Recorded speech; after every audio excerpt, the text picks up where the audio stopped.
Peace and blessings. This is Misal Bay, aka Warlock Asylum, coming at you with another episode from the OG Den with historian Keenan Booker, aka the God 720. And this brother's got a lot of knowledge. He's an entrepreneur, an artist, an author, and just a fabulous individual. You know what I'm saying? So we're going to kick this off with another topic about the saints, which he really educated me on. It's a very powerful system. Speaking of the system of Catholicism, and it's very old. You know, in my own research, I found out that Catholicism, if we was to take the Christian narrative, would have began approximately about 67 AD. And a lot of the rituals that occur in the Catholic Church, they're very consistent with what we find in biblical lore. You know, some people may think, you know, this thing is sort of like, you know, with the saints, what is that sort of thing? But when you look, even in Jewish, you know, the scriptures, the Tanakh, we find the Holy of Holies, there's angels on the Ark of the Covenant. Someone needs to get healed, looked at the copper serpent. So the use of relics was never an issue in pure biblical lore.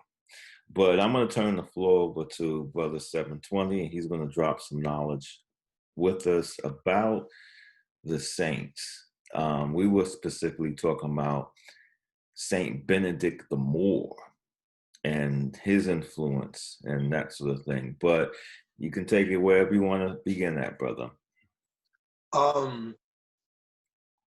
Well, Saint Benedict the Moor, that was an interesting find for me. Mm-hmm. He's an incorruptible because it's clear, because his name is the Moor, mm-hmm. Saint Benedict the Moor, and it's clearly on there. Mm-hmm. So there was no disrespect throughout time, you know, even though there's another saint that's the slayer of Moors, okay? But that saint is actually a fictitious story, okay? Yeah. Saint Benedict the Moor is an incorruptible saint. His story, I don't have his story memorized, but his story is unique. Mm-hmm. Okay, I think his story does have some slavery involved in it, as many stories of many saints does. Mm-hmm. So it's not a racial thing, okay? When I say that he's an incorruptible saint, that means his body did not corrode. And without his body corroding, he was so divine for the miracles that he committed, or there was miracles done at his how his body was found, or miracles done at his grave site. There has to be miracles incorporated with the scenario of creating a saint. You see what I'm saying? So they usually find the body 200, 300 years supposedly after, and it was, you know, incorruptible. Nothing happened to it, you know. Yeah. But this is on a metaphysical and a modern. It's a metaphysical, and it's also a modernization of mummifying, mm-hmm. from ancient Egypt. You see? Yes. Yeah. So when you understand the origins of Catholicism, the early popes, they all have Egypt attached to their name.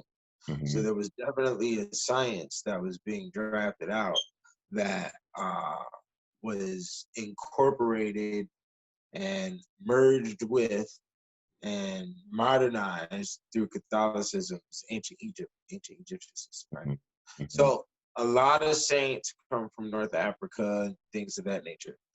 Saint Benedict the Moor, his body is located in Palermo, Italy, mm-hmm. right now. Okay, and he is the saint over African Americans here, and his feast day is April 4th. April 4th is also the same day as Martin Luther King's death. That's also the same day of Maya Angelou's birthday. Okay, and I've also made that Saint Tupac Shakur's feast day. I'm gonna throw that in there too, because there's a lot of activity that occurred there on that day. Okay, and there's many saints over many over one day. You can have 10 to 20 saints that have the same feast day. There's over 4,000, 5,000 saints. And also Los Angeles, California was established on April 4th. Mm-hmm. So there's a lot of other stuff, and I'm pretty sure California too, it's very interesting, with all of that, you know what I mean? So Khalifa, whatever, so it's very interesting, Yeah, and then there's a Saint Benedict of Nursia. Saint Benedict the Moor and Saint Benedict of Nursia are the saints that are incorporated with my rosary beads, my green rosary beads that I have on kickedoutofheaven.com. Mm-hmm. I'm seeing if I got some around here right now with me, but I don't. But yeah, those so Saint Benedict the Moor, his patronage is African Americans. I was very excited about this. It was interesting. One reason is because we're associated with the so-called Moorish community, who have never brought this to our awareness. Mm-hmm. I don't even know if they know anything about it. There's many schools and churches here in America that are dedicated to Saint Benedict.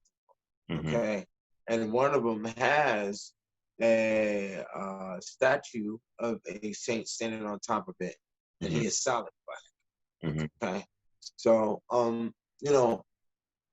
that was interesting to find. There really is no racial line when it comes to Catholicism. Mm-hmm. I haven't, one thing people have to understand about the African American slave trade is that during that time period, the entire planet, no matter where you went, slavery was a part of the social system. Yeah. Right. So we have to understand that during the African American slave trade, there wasn't really a true identification of blacks as slaves or whites as slaves or Asians as slaves. It was criminals or just the downfall. Okay, the downtrodden, shall we say. Those who have defallen to that zone, or those who haven't, existence is based upon love. Your love is going to create whatever ferociousness level you need to provide security for yours. And part of that security is intelligence. So if you haven't enforced these lines upon your own nor your children, then it will definitely show in your conditions.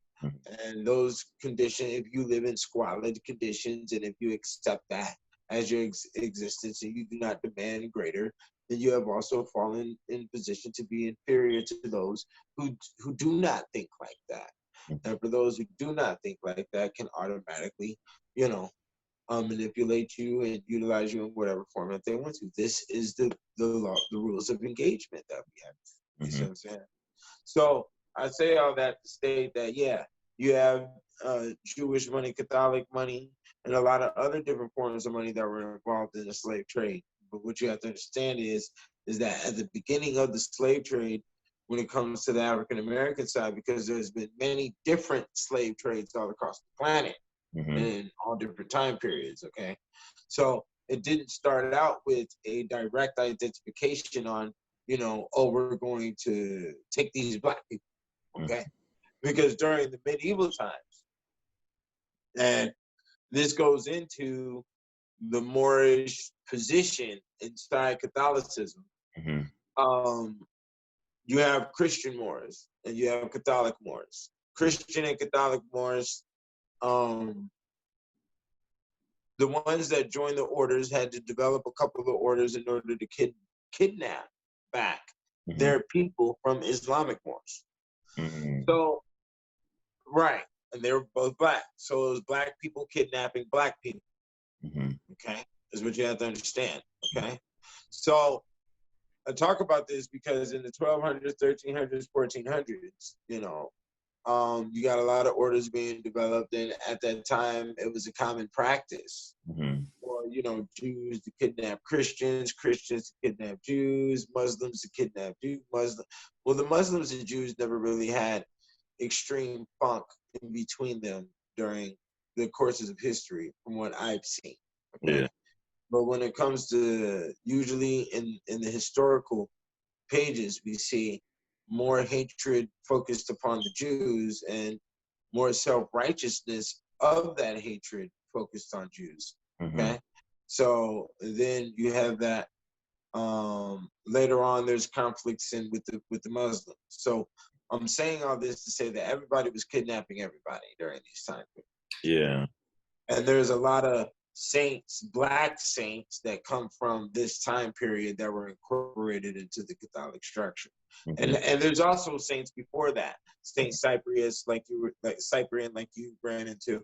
Yeah. And you got Melania, that's in Africa. Saint Melania is a black woman, and hence the word Melania, close to melanin, has over 25,000 slaves. Okay? One of her patrons is slaves, slavery. You know what I'm saying? So, back to the Saint Benedict the Moor, he's just one individual. Another one that was very unique was Saint Flower, that is extremely black. And Saint Flower is, we eat a lot of flour in our foods. Black people are attracted to a lot of bread. So for them to have a Saint Flower, that's a metaphysical mind, incorporate, pertaining to our culture. You know what I'm saying? And how we naturally operate. You see, so. The most thing that's astounding about all of this, not only just the black saints or, the black Madonnas, and also the fact that all the archangels are solid black, okay, is that this is the only religion underneath the sun that has this amount of figures that are representing black individuals. Clearly, that's in painting format, that's in, statue format, that's in doll format, that's in, every single form of art in which you can think of. Elle Afrique in France is a black Madonna. She carries a big crown on her head. Big crown, bro. Jewels all over and all this other. Well, we're not understanding the power of this, and especially the fact that these saints have been worshipped, and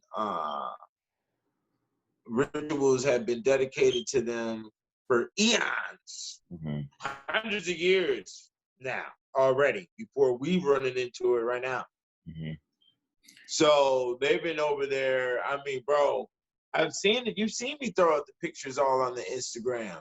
Yeah. They're all over the internet. There's big pictures of black Jesuses and black Madonnas, and it's all white.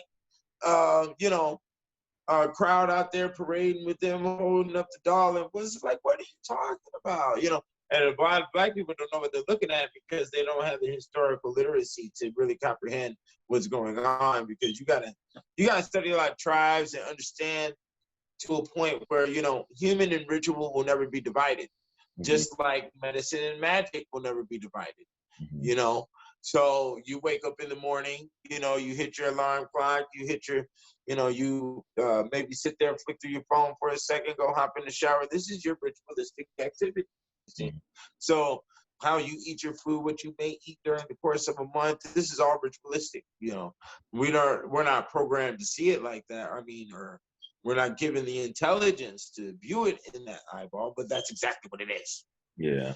There's a lot of power speakers that talk about forming rituals to change your life, as far as how you get up, your thought process, and everything. What I did appreciate about some of the things that you said, that even extends into your literature as an author in discussing the medieval, is a lot of times, if I want to say to the audience out there, if you really want to understand the American slave trade, because the 720 brought out, since the civilization began, slavery began, that was a distinct mark of the founding of civilization, because people forget there were different human societies before civilization. And during the hunting-gathering period, there's no anthropological evidence that slavery existed during the hunter-gathering period.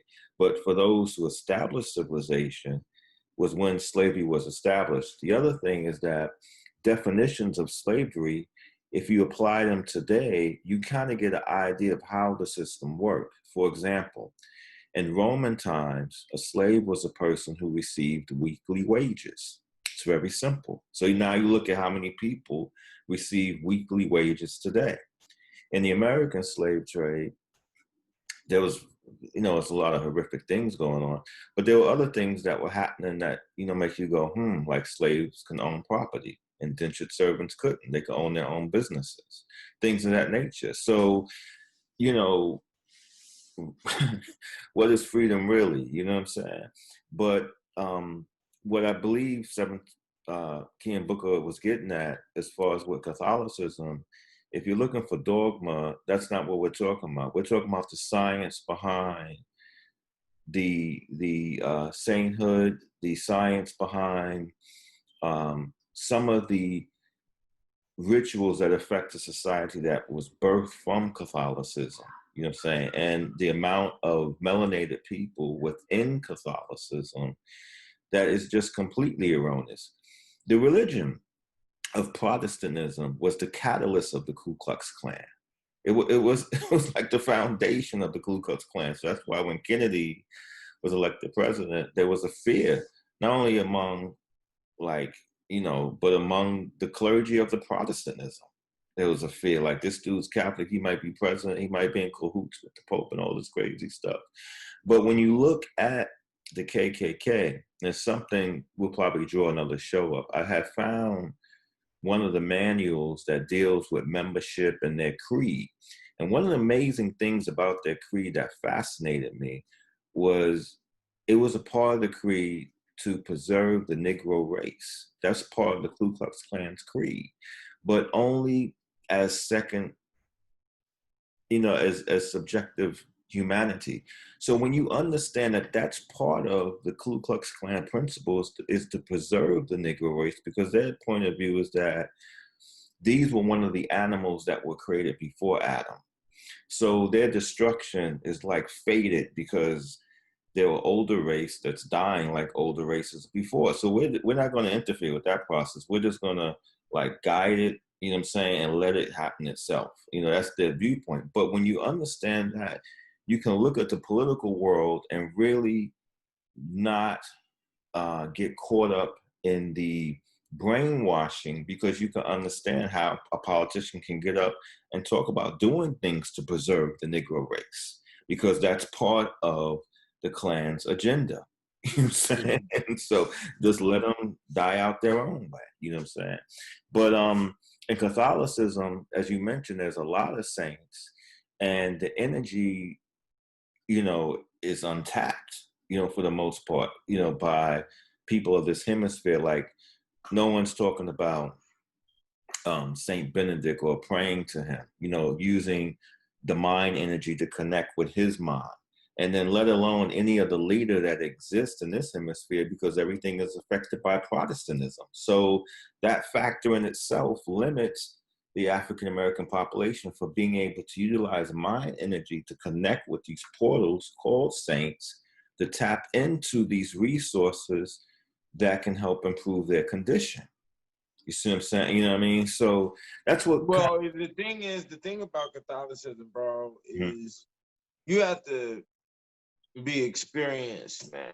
Literally. You have to have due diligence in order to comprehend, because what's being presented, the Catholicism section of the money religion, is what you want to call the technology of the saints. But like you also said, you can feel the dust on all the Black Madonnas and all the Black saints right there, because it's a whole section that has been preserved.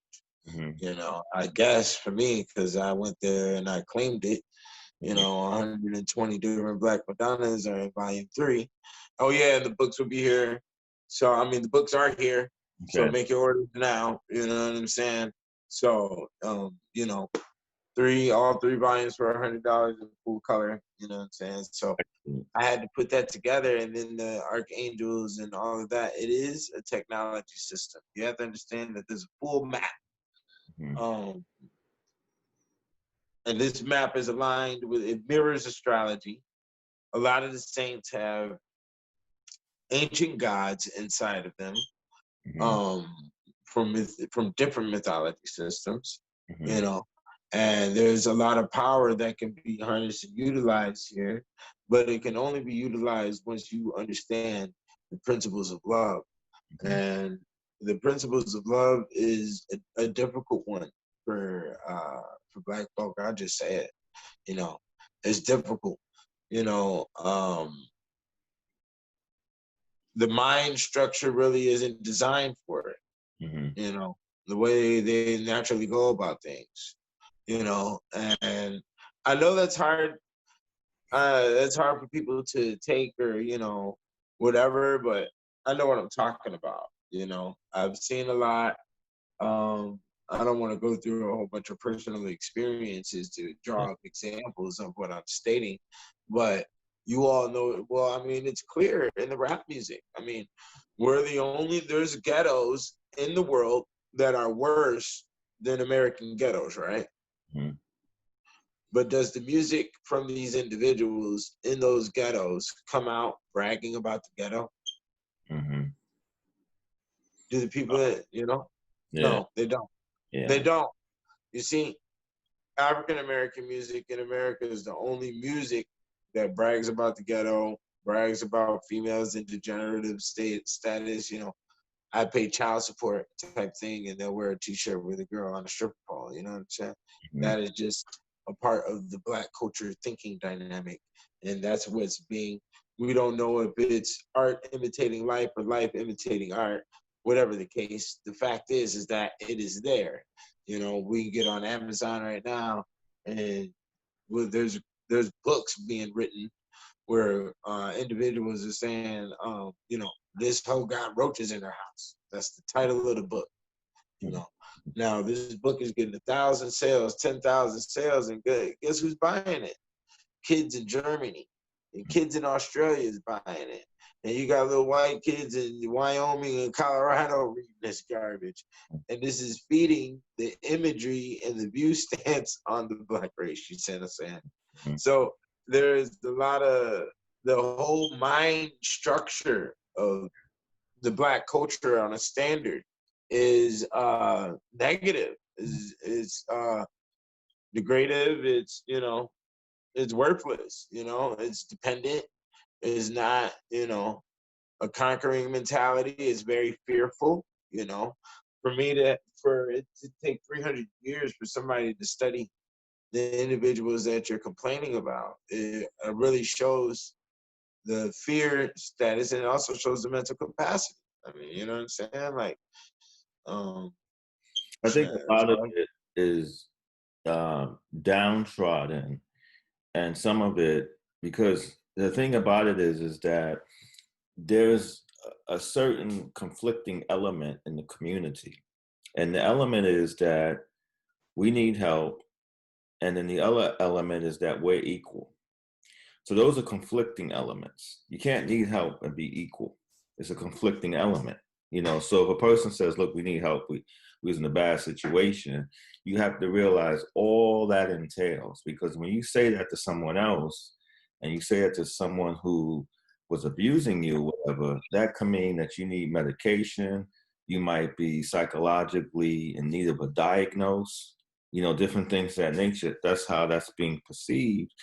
Because historically, wars, slavery, these things have happened, and people want to paint the worst of the worst imagery. But if it's about money and you're on the way, the worst of the worst is coming, regardless of what time period that you lived in. And maybe more worse then in those periods than now. You know what I'm saying? Or what was more recent, you know what I'm saying? But people want to paint it the worst of the worst, as if you're standing here, you should be pitied, and then someone's going to suck you off, but you can't, but no one can invite you to their house, but you can go to everyone else's houses, but no one, you can't invite no one to your house. Yeah, you can't. Nah, yeah, I can't. I don't invite no. Nah, I don't invite too many people. No, I don't invite no niggas to I'm my saying, house. like, in the sense of, like, we see, like, a lot of people going to the nicer sides of town, different communities, enjoying the golf course and all these different things. But You know, people can say what they want, but until you can invite someone to your house, to your hood, and they have an agreeable time without the threat of being harassed or beaten or robbed because they're indifferent, then there is no equality. Right. I'm not. I'm not. Yeah, Me, I don't get down, man. You know, like these type of conversations, talking about saints and talking about Catholicism or anything like that. I won't talk to more than 2 Negroes at a time if we're physically in the same room, yeah, because it's gonna get yeah. to, oh, I But I had think it trained, ultimately, nigga. And they yeah, trying to prove yeah, something. yeah, You that's know, it gets to a big dogma. shout match. You know, yes. Yeah, it gets into dogma. But I think ultimately, for the listeners out there, to really drive the point home, as far as what was 720 saying, because you know some of the words may appear harsh, is just basically um, understanding the technology of emotions is the true education that people talk about. They're not talking about the idea of going to get a degree. Anyone can imitate, because that's more it's more imitation, because it deals with passing tests and reciting words. That's imitation. But when you deal with the level of education, true education is dealing with the technology of emotions. I'll give you an example.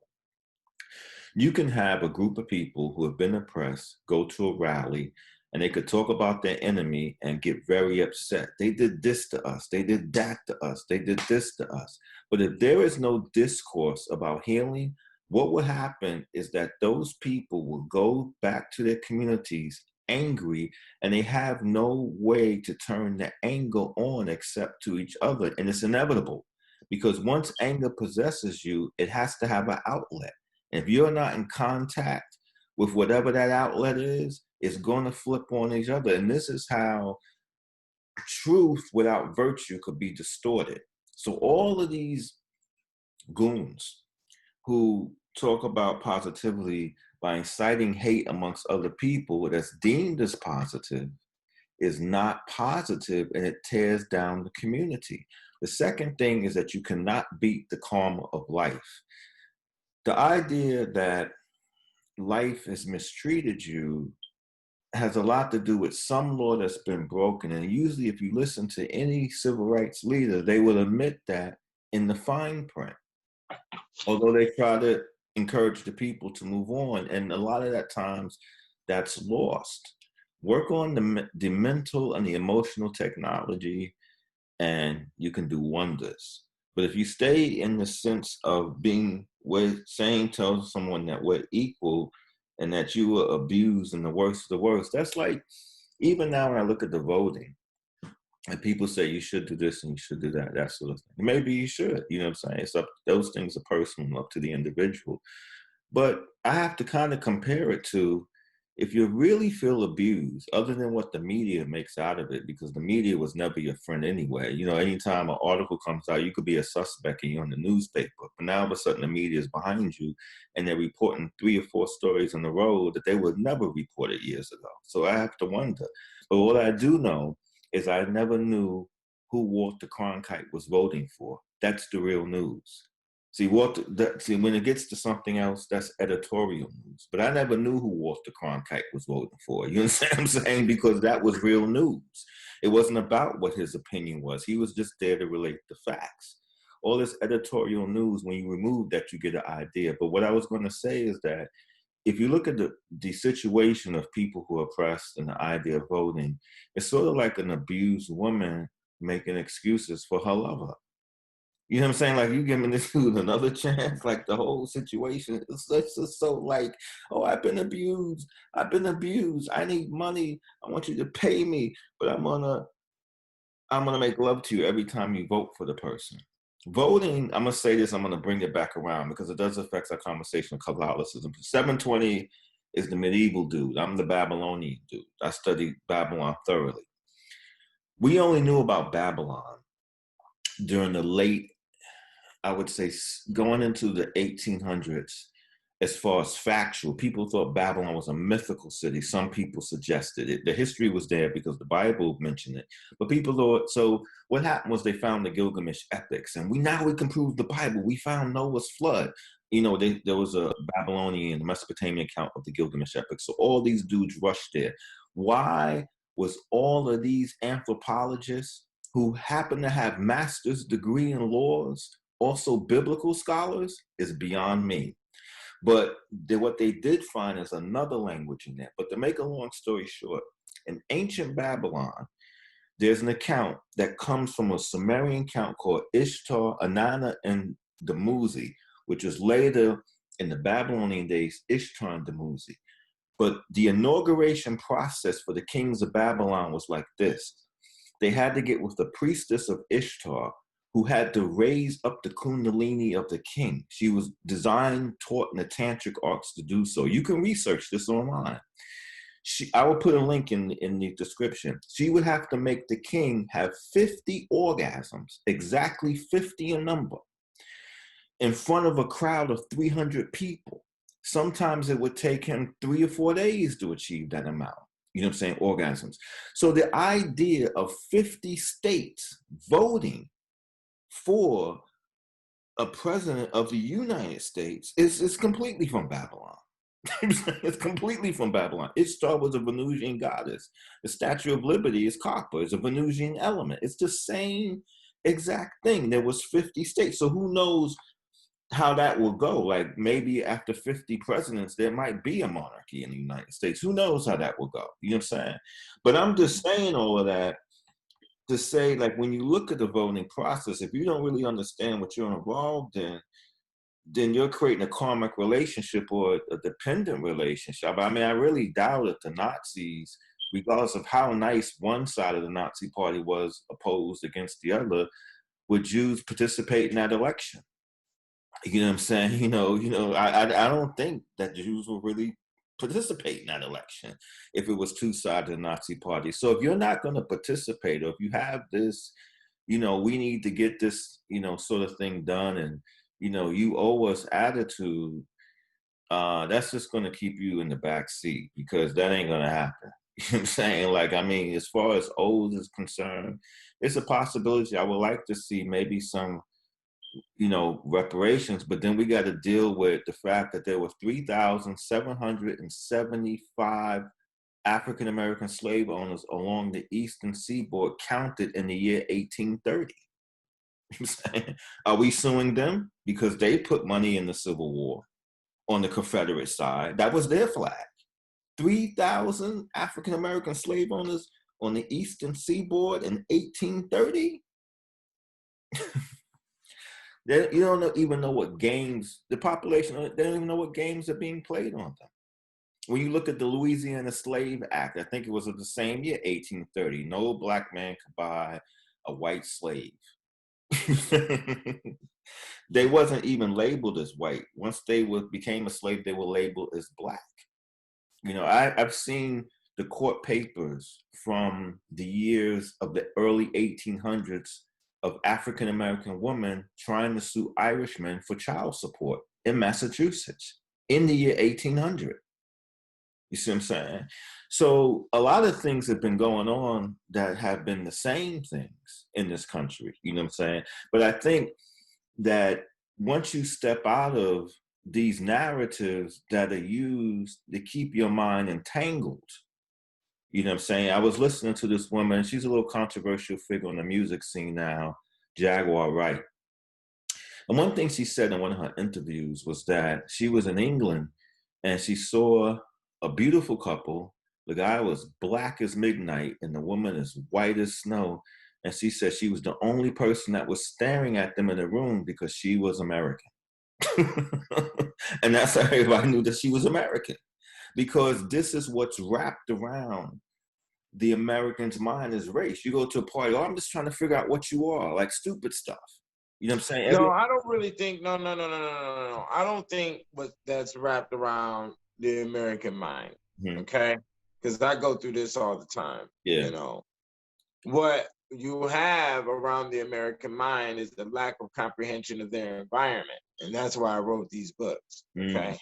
And due to the lack of the comprehension of their environment, they think every other black male is supposed to be in the same position as them. And they think every black female should be in the same position as the black male. If you observe, like if you go to a Mexican event, you don't see Mexicans cutting at the eye with each other because they got a certain type of woman with them, You know, you don't see that shit amongst white males. White males ain't cutting their eyes, staring at each other when they walking by to see if, you know, what type of jewelry he got on or how fine he looked. I don't pay attention to another male when I'm out and about. And black males have a very big problem, whether they want to use that as gang banging or whatever cloak they want to use. They have a problem with paying attention to another male. You know, when you're out and about, and you know, your goal is a woman. If the goal is not a woman, then you need to go out to achieve your goal, do whatever you're doing, and take your ass back to your house or whatever you're doing. There doesn't need to be, you know, like for instance, the rioting. Black people don't own a lot of businesses and storefronts downtown. They damn sure don't own or produce big brands. What's going down here in Las Vegas? Black people are coming down here to Las Vegas off of cheap prices and cheap flights, and this is their first time being able to come down here because everything is cheap. And then they see all these big stores, they see all these big prices on the products, and they can't play, and they feel excluded. They subconsciously and unconsciously feel excluded. So then when they feel excluded, and then what's also another play is they think they're stars because of what's being shown on Love and Hip Hop and on TV, correlated to how they dress. Nobody else is dressed like Love and Hip Hop. Nobody else is dressed like Future Drake.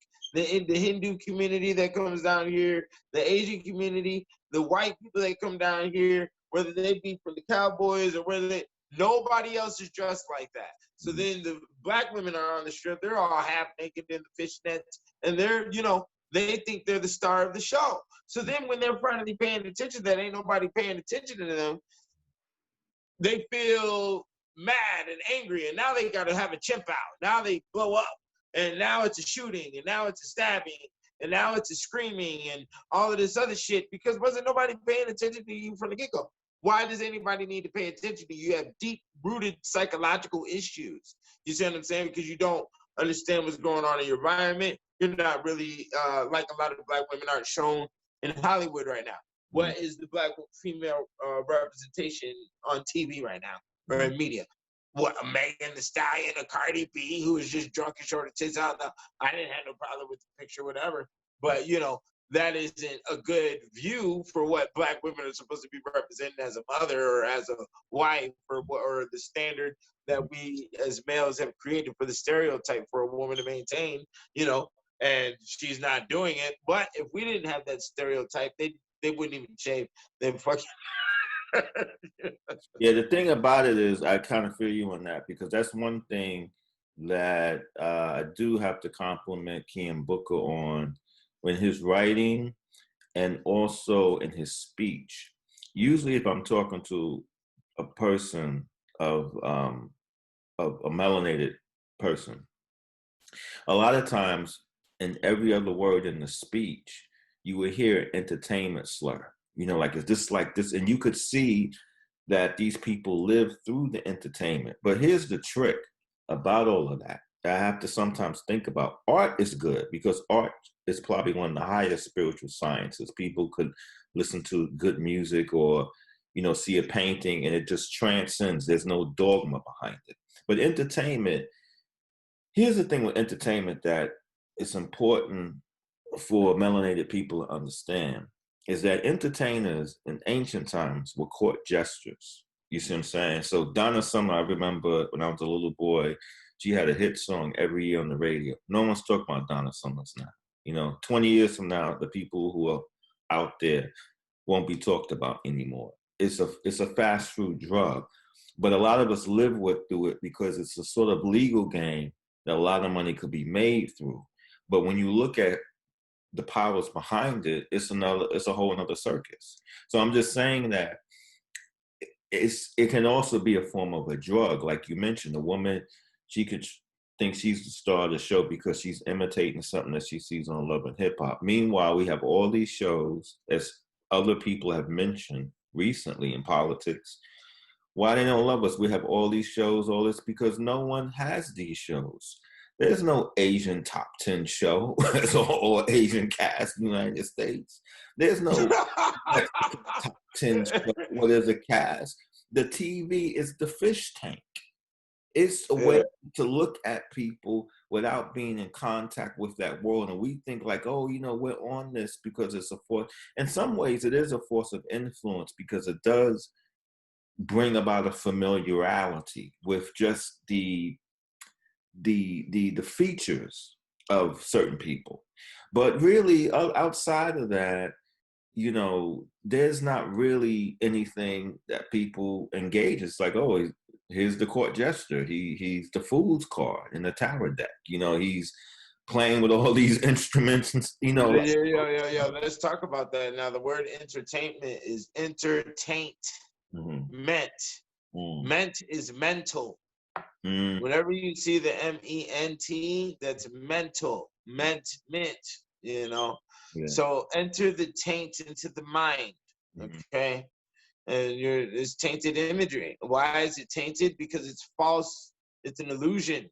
Yeah. You see, and that's why jesters and rappers and all other people who bounce up and down the stage are usually classified as a clown and usually end up with deep-rooted psychological issues because, well, a lot of the psychological issues that they end up with comes from a lot of different areas. But one of the main ones is that they're not educated enough to understand their incarnations that they're putting through the media to the people through their behavior in the movement.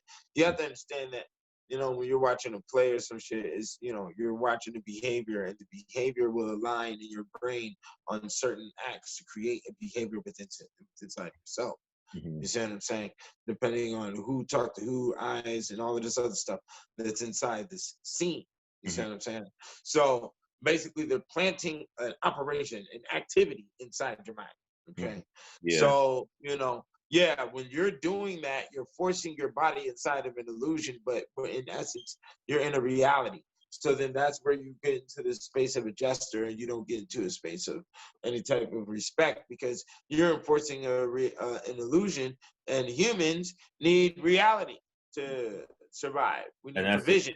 That's the thing. Right. We need difference, because they can't distinguish between the two. So, a president will give a speech and someone's talking about a scene from a movie.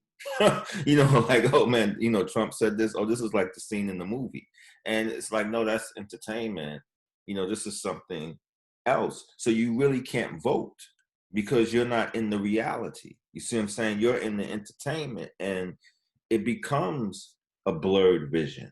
You see what I'm saying? On so many different levels. I mean, it was utilized heavily on us because we aspire to be seen, to be recognized because of the racial structure or just even the structure of it itself.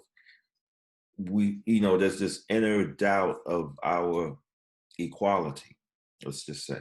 So everything now has to be verified. Like, even if it's a movement that has a name, okay, this is what, you are, whatever, it has to be all over. It has to be on your socks. It has to be on your front door. It has to be spray painted on your window. When, people don't, who really own up to what they're doing, who come from different countries, they don't have sweetener on their socks or on the back of their shirt. Maybe they rock a hat once in a while, but it's not on their door. It's not in every word of their mouth. Well, the Swedish, we do this. So, the Swedish, we perform cunnilingus like this. So, the Swedish, we cook like no one's saying that. You see what I'm saying? But because of the self-doubt, it manifests in overcompensating what I am. Yeah, and also all the caveman talk and all of that shit. And all that shit, the caveman talk and all that shit actually comes from social propaganda that was actually given to Negroes to make them feel like they have something and have somebody to blame, which is also a limited mind frame. Yeah. When you're pointing the finger and blaming at somebody, you're calling somebody a caveman that can place you in their jail.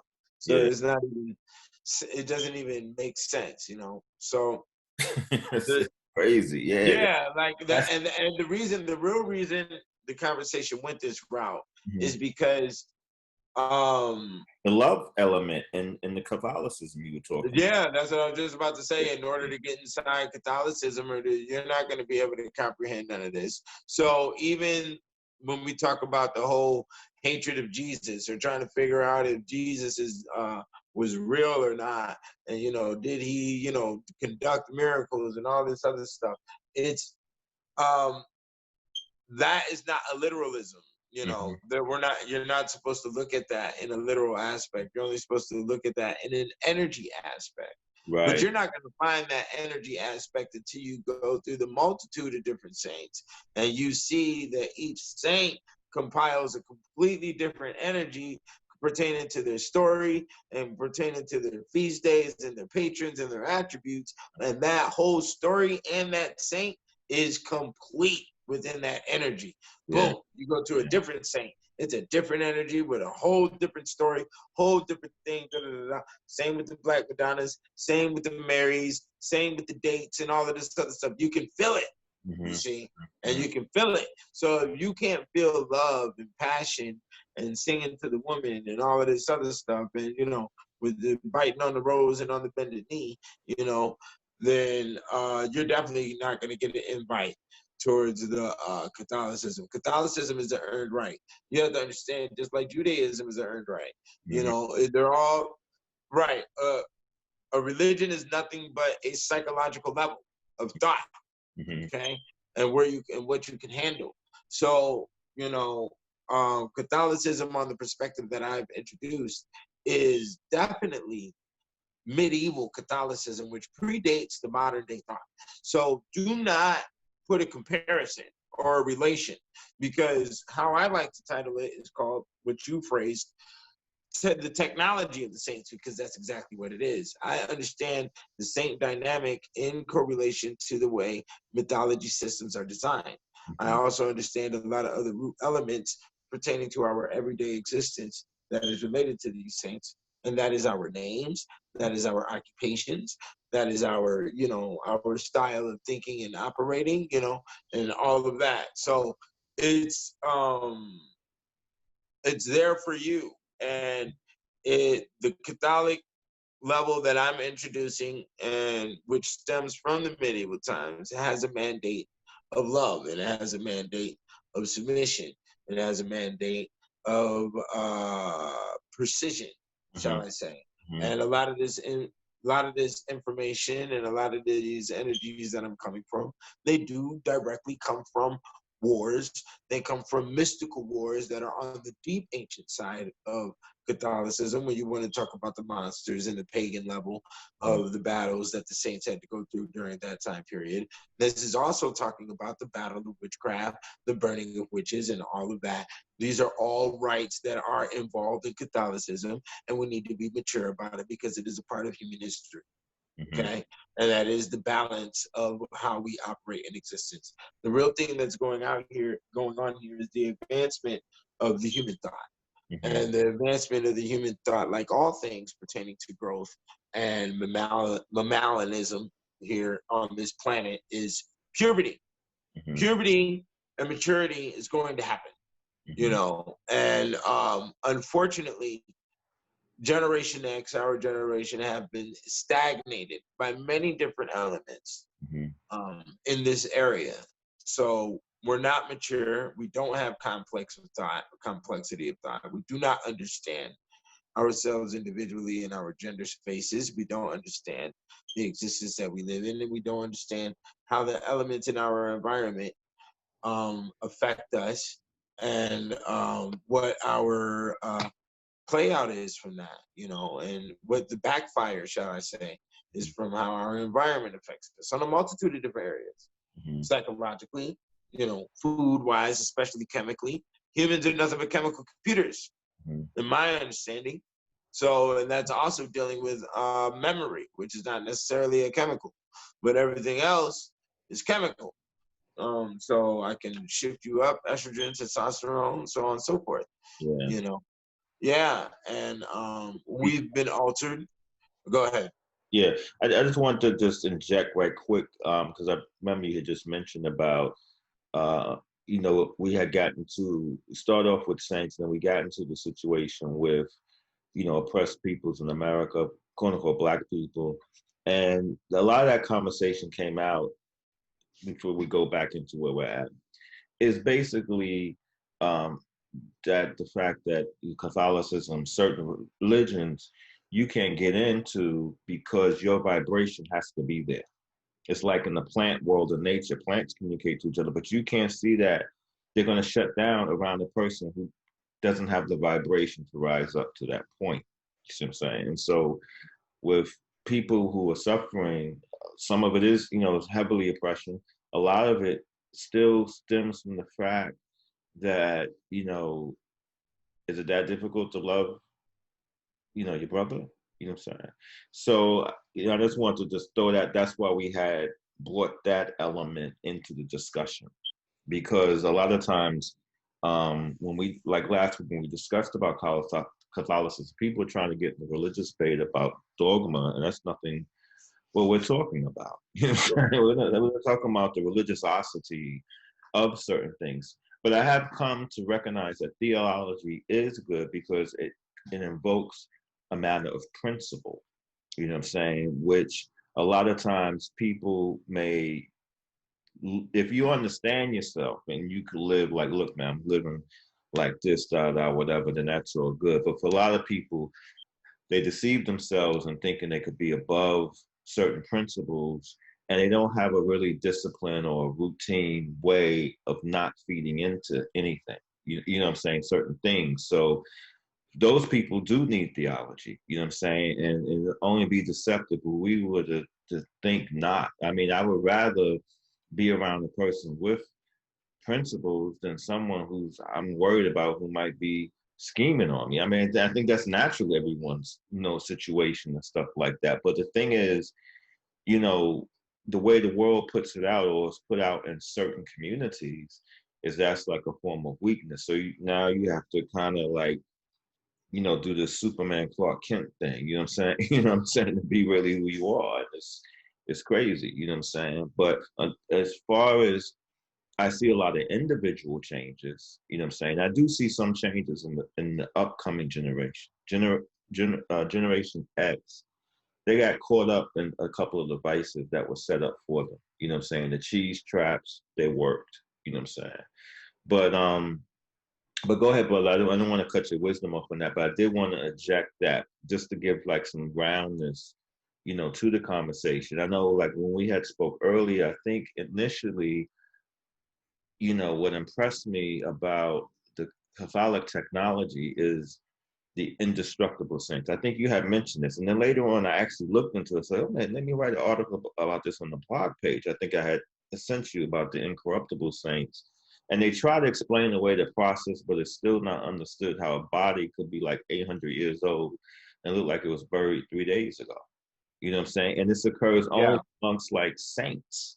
It doesn't occur amongst, some president who, There's the mysticism there that you just have to bend the knee to. It's not really a mysticism that can be thoroughly found out. This is also the same with the Black Madonnas. There is definitely a power that radiates from the Black Madonnas, and they repetitively redress them. Mm-hmm. I think once every week, and they reclothe them, and they do all types of stuff to maintain them. Mm-hmm. And there is an alchemy of life.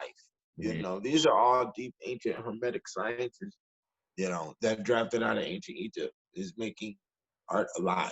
Yeah. And is definitely found in the Catholic Black Madonnas, the archangels. It's also found in all the saints, mm-hmm. and even inside their stories alone. Just reading the stories have a certain matrix system that puts a crazy glow on the brain, and I mean, it's there. The clarity is there. You definitely need that clarity after going through volume 2 inside my work. Volume 2 is volume 2 is so heavy, it will make you feel your soul screaming for light. Mm. Yeah, that's the thing I think that also, gave me a deeper, curiosity. Let me look into this because, as I mentioned before, I have been dealing with Babylon a lot. So when I started learning about the saints, because a lot comes from Egypt, A lot of stuff comes from Egypt. And I believe at one time Egypt and Babylon were dual because some of the pharaohs spoke Akkadian. That we know. You know what I'm saying?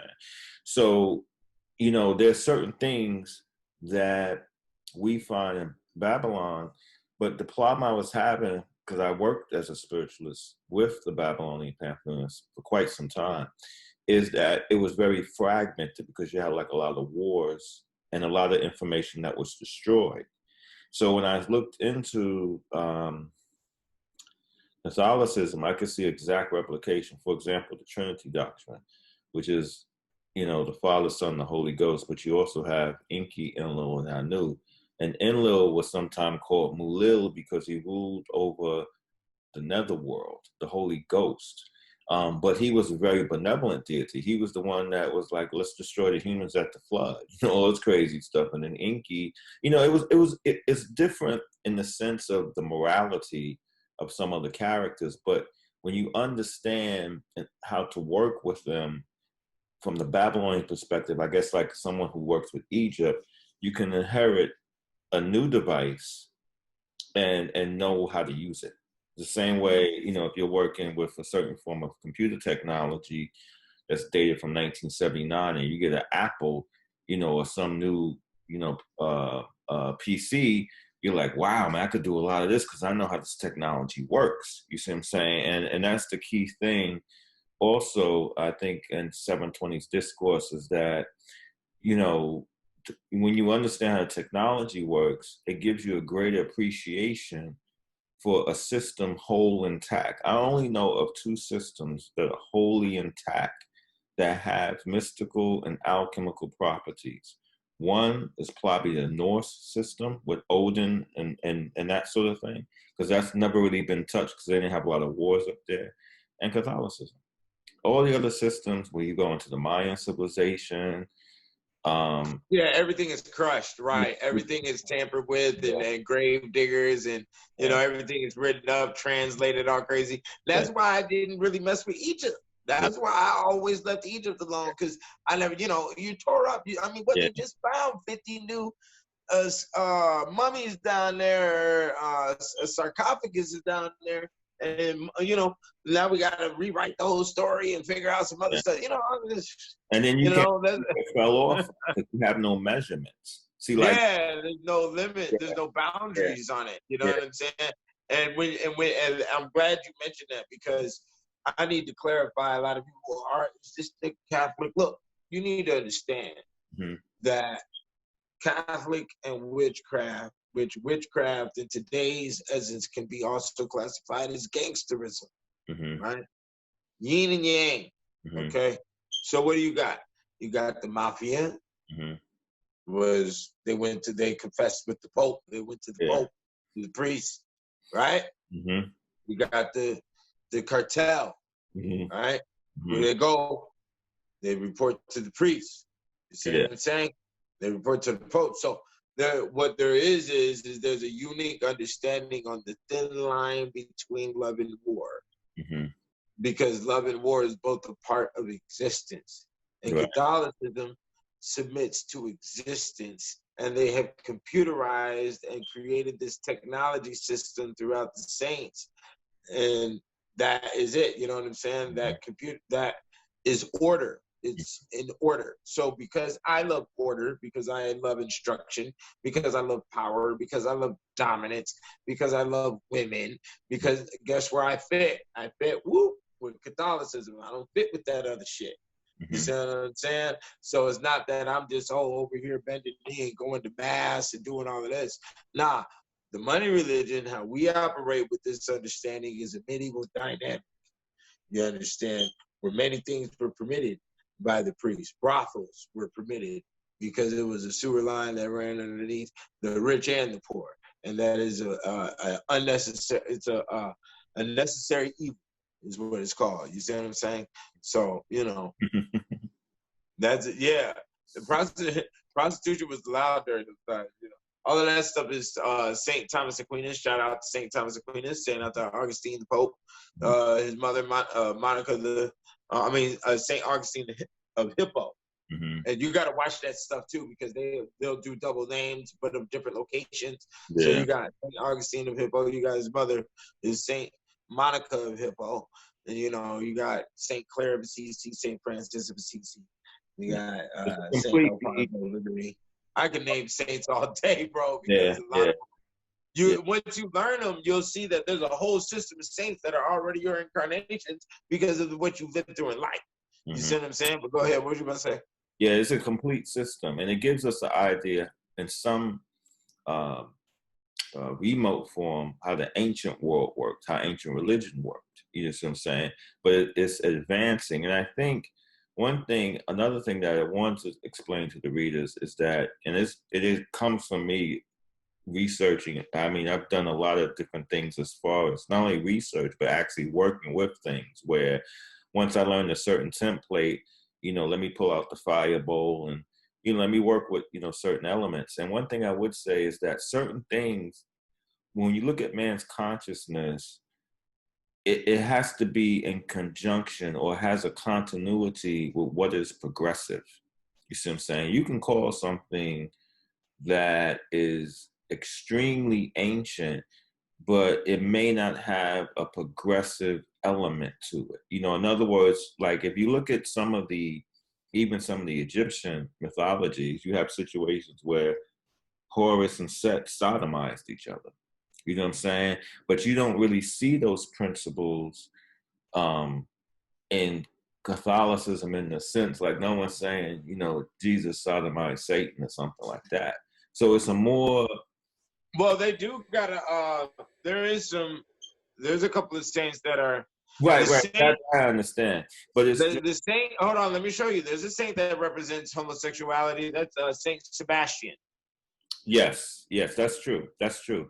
But what I mean is that the element of virtue is still not corrupted. In other words, like sometimes in the ancient myths, you would see something where people barking on each other. But here you can see actual people's real life in connection to how they worked. You know what I'm saying? Which is very unique. But that's a good point, though. That's something to take in consideration, that, everything in the human experience, that energy is captured.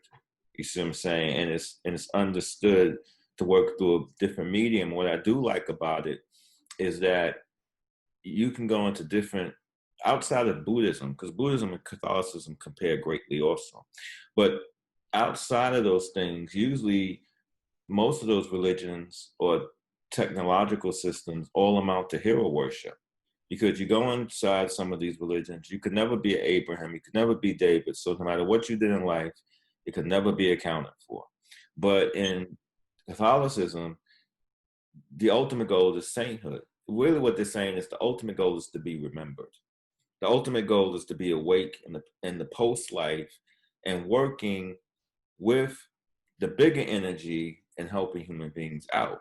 So there's no, there's admiration, but, if David was a friend and this one was a friend, then what you have is people trying to copy that throughout their technologies. Okay, so in 2040, who's new John the Baptist and who's this dude? You know what I'm saying? Instead of looking at, hey, this dude did some goodness, and this is how you got to think, well, what would so-and-so do? You don't have to do that in Catholicism, because everyone has room to exercise their goodness, and you could draw up an example of numerous individuals. One thing that made me like, this is some powerful stuff, is they gave focused on the downtrodden.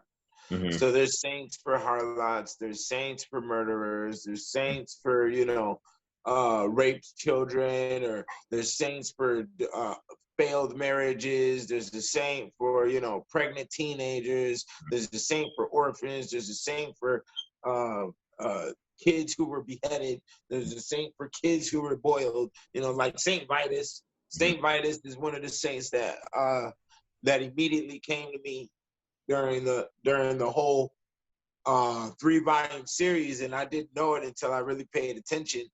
But Saint Vitus is the saint that's over the dancing mania, and he's also over music. Mm-hmm. Another saint that's over music is one of the very first saints, Saint Cecilia. Saint Cecilia is the first incorruptible saint, and she's basically like a marble statue, mm-hmm. and her body is supposedly inside the marble. You Wow. know, and yeah, she's a saint over music. There's many saints that are over authors and books. So you know, like me, because I'm an author in a book, I write books automatically. All of those saints are aligned to me on it. You know what I'm saying? And the same with you, because you're an author. You know, you write books, so it's the same thing. Yeah. But Saint Vitus was an 8-year-old boy who was boiled in Rome. Wow. That's why I brought him up. Yeah. That's why you don't know much about Roman history. Roman history is pretty much emperors frying, killing, boiling, all types of saints, you know. And there's actually 3 ranks of saints you got. The Roman saints, and you have the medieval saints, and then you have modern saints. You know, so there's also, and it's kind of funny, we're talking about saints right now. They're in the process of making a gamer saint, because, you know, this is now a new area of existence that aligns with the, you know, with the soul of man. And that's the whole thing. If you love existence, then your mind would automatically fall into complexity because of the many different situations that you that have been presented to you that you were supposed to take from A to Z. If you avoid these situations, then guess what? You have a lack of experience, and you stay in the space of immature and infancy. With this infancy, you will also be classified as an animal. As we grow older in age, and psychological complexity is a mandate for you to maintain a status as an insane adult. Okay? And that's all there is to it. Which they call legally the minority, the immature ones. You know what I'm saying? Yeah. Oh, well, that's why it's called minority, because you're only using a minor space of your mind. You use the minor part of your brain. So you are called the minority. You can only use a minor space of your race. You know, you can't use the totality of your race. So due to the fact that you can't fly to Africa, you somebody there automatically, and a white man can fly to Russia and automatically get some getway, you know. So that's why we're called minority. They're called majority. They see they can slip all of that on you because you haven't expanded the intelligence into these realms in order to figure it out. We literally have intentionally blocked, we limited our mind by cloaking it with the religious argument. Everything that I do is psychological, sociology, anthropology, biology, astrology, and history. You know, I also like to play with a couple other areas that's in there, but those are my roots. You know, and I'm not, and I do deal with theology, but theology is religion inclusive with philosophy. You see what I'm saying? So that's not just the religious base of, okay, Moses made some Jews walk through some water. You know, that's the same thing as Junebug went to 7-Eleven. You know, so we're not going to talk about who traveled here, what war was fought all day. That's not going to do anything to understanding what was going down on the everyday battle for the common man. Okay, and when you understand that, then we understand more ritualistic. We understand ancient religious principles that were being discussed amongst the common man, okay, which will give us a way bigger foresight on what was really going on, and how we can develop from that. And is it inclusive with industry? Because everything dealing with religion is not usable. When you break your arm, you break your arm and you call 911. Now they do not ask you who your Messiah is. You understand? So when you go to a job, crazy. Go to a job, they're not asking you about your Lord. Okay, you go to the bank to open up an account. So everything about religion is irrelevant. Okay. Not only that, go ahead. I also, what got me to understand the clarity of the saints was actually time I spent in the East, because in the East, I think I mentioned this in the last episode, you know, someone goes, oh man, they got millions of gods and millions of Buddhas, but they equate them on the level of a Protestant's view of Jesus, when it's not that. It's like, look, this is a force of influence in the environment. We have to acknowledge it. And so that's the same thing with the saints. It's a force of influence, and some people's lives exemplify that force. And so that's what it is, where Jesus in the whole paradigm is the love element. that everything emanates from. But these other forces, or what some people call radical elements, have to exist. But some people emulate them at a greater quantity. So let's recognize the person. And he's here to help other individuals if they have a struggle in that area of life, or maybe be progressive in that area of life, or like, yo, man, I want some advice. How did you do it? You know what I'm saying? So what's cool about it, and which is why a lot of this knowledge may be purposely, I don't get into conspiracy of it, but what's cool about it, even if a person who feels, who is oppressed can apply it, is that your world is not limited. It's not limited to what is breathing in front of you. It's you can tap into it the same way you can read a bio, you can watch a movie, Selma. You can watch Selma. The person that they're depicting is no longer here. God bless his soul. But you can still benefit from that individual's perspective. You can communicate. Energy cannot be destroyed. So mind to mind, you could connect and say, hey, like, how do such and such and such. Anything, as a magician, I learned several things. Anything that you connect your mind to, especially through a ritual, it's going to manifest, in your reality, because you're planting part of it in your subconscious. You see what I'm saying? So you can see the external manifestation of it.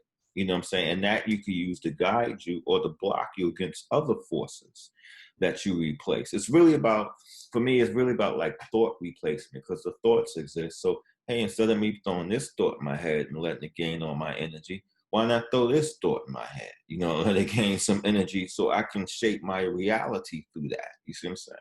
And that's just what it is. It's a science level. You know what I'm saying? But I guess because of the religious triggers in people, they can't see beyond that. You know what I'm saying? And so, if you see like someone like, let's say a person is a rap artist, like, hey man, I want to talk to Jay-Z because he made, whatever you like. Some rap artists like the dude who has the most money. So they would talk to Jay-Z. Some may more a lyrical person. But whatever you aspire to, you want to look at one thing about any form of spiritual technology that I've always critiqued was, what is it doing for the people? You know what I'm saying? What is it doing for the people? So if the people are impoverished, then something's not correct. You know what I'm saying? If you're very religious and impoverished, something's not correct with that technology. So maybe we need to look at what's going on over here and see how they're benefiting from it. But if you are closed off to that, then you're not going to get anywhere. You're going to keep running the track until you eventually get like, you know what? Maybe I should talk to them. You know what I'm saying? Maybe I should look at to see what's going on. You know what I'm saying? Because it doesn't really make sense what's going on nowadays. But you know what? It's part of the human deal, and all of us are on different levels of evolution.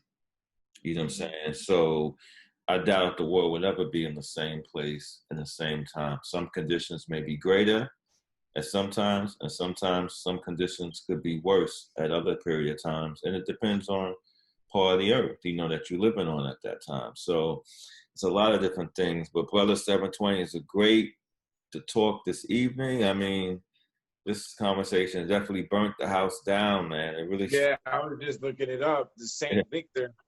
Mm-hmm. Saint Victor guns. They got some guns called the Saint Victors. And they're AR-15s, and Wow. all the Saint Victors are black. Wow. They're black saints. Yeah, all the Saint Victors are black saints. Wow.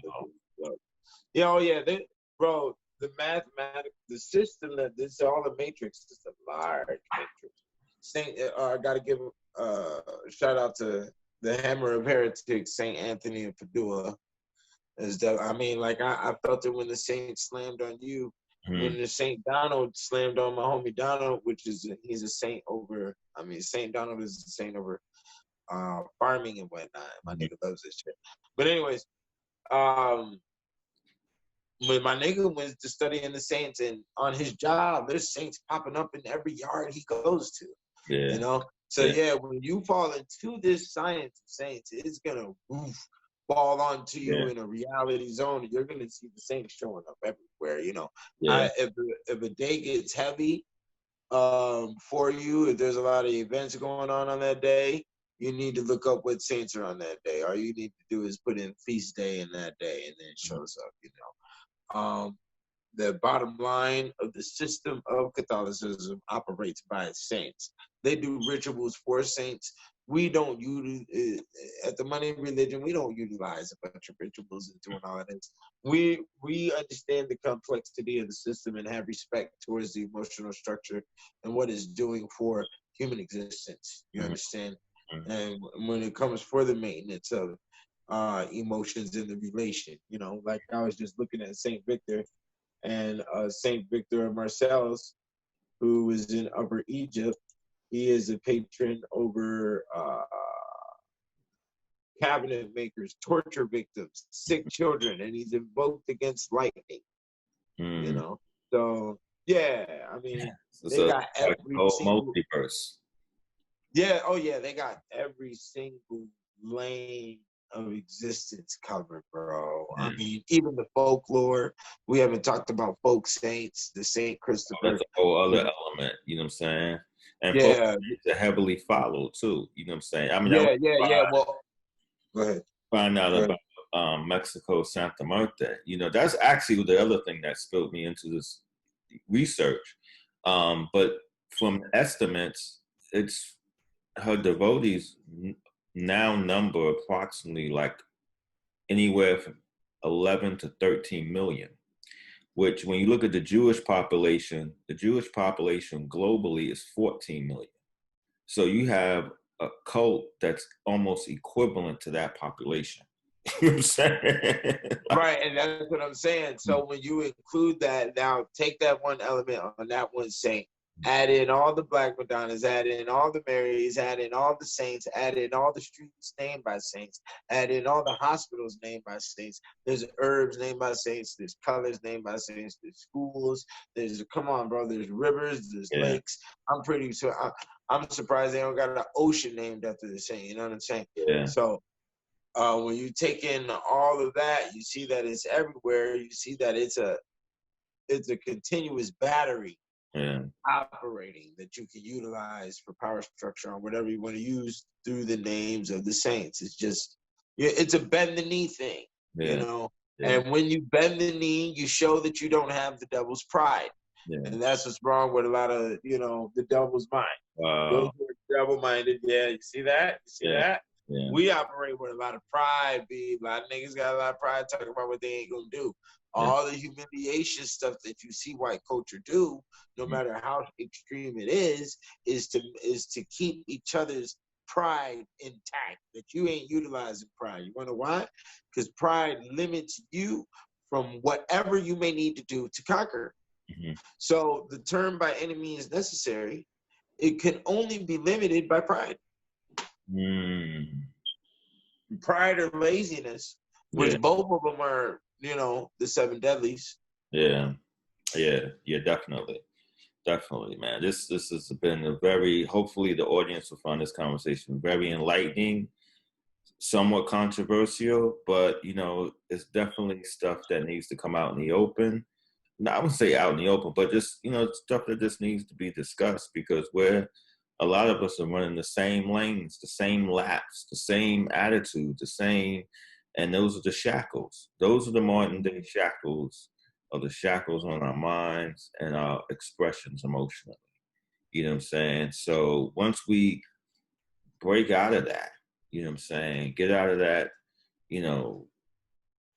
that air, because it's not progressive, and if you really love your future, you love your children, then you're going to try to provide something for them that has a lot to do with prosperity.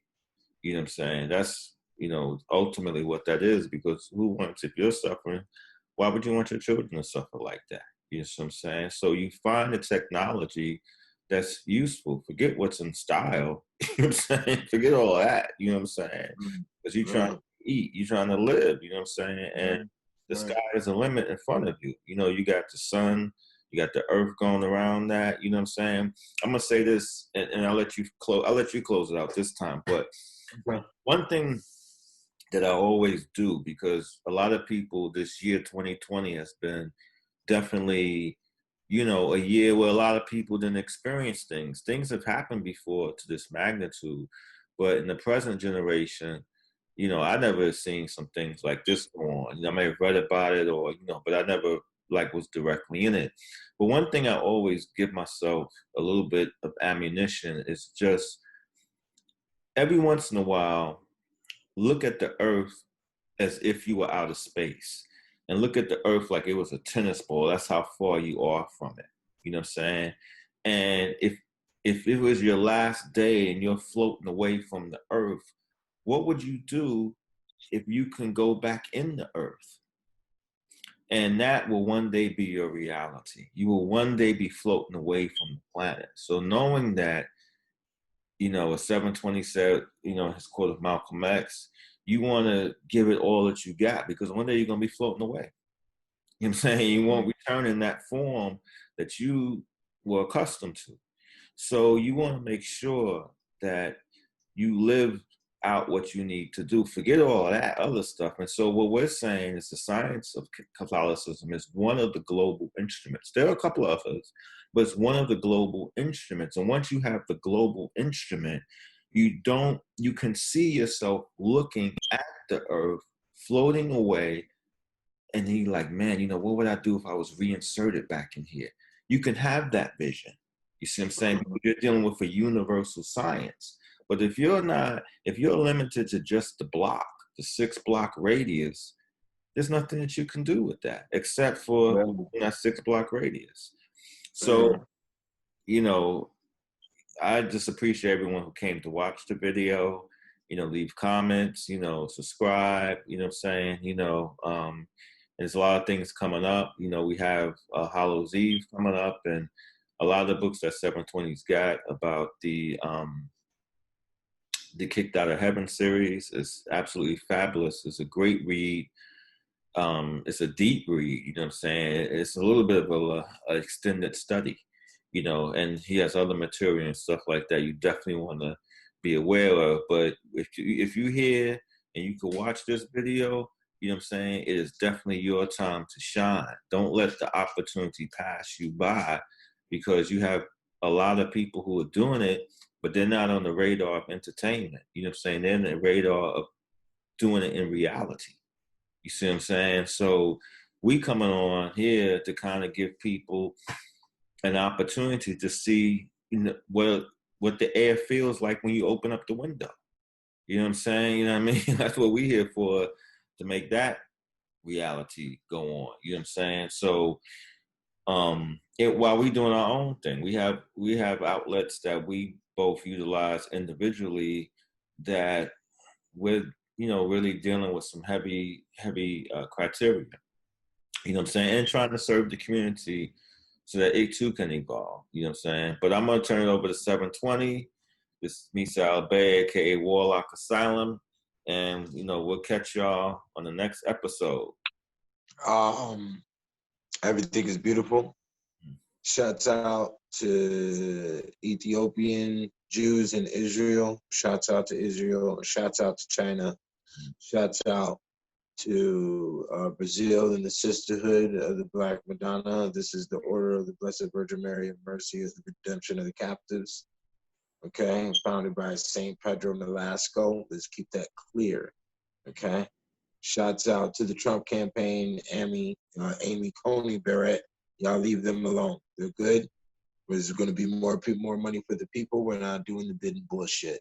Okay, yeah. The responsibility is the line. No, we got to have the responsibility. Yeah, definitely. Okay? It's time on that episode. Maybe that we might discuss that political level. Oh man, she got a lot in her. And shouts out to the French Way. Yeah. Okay, all of Louisiana, New Orleans, the Florida Lee. Yeah. Y'all know how I do.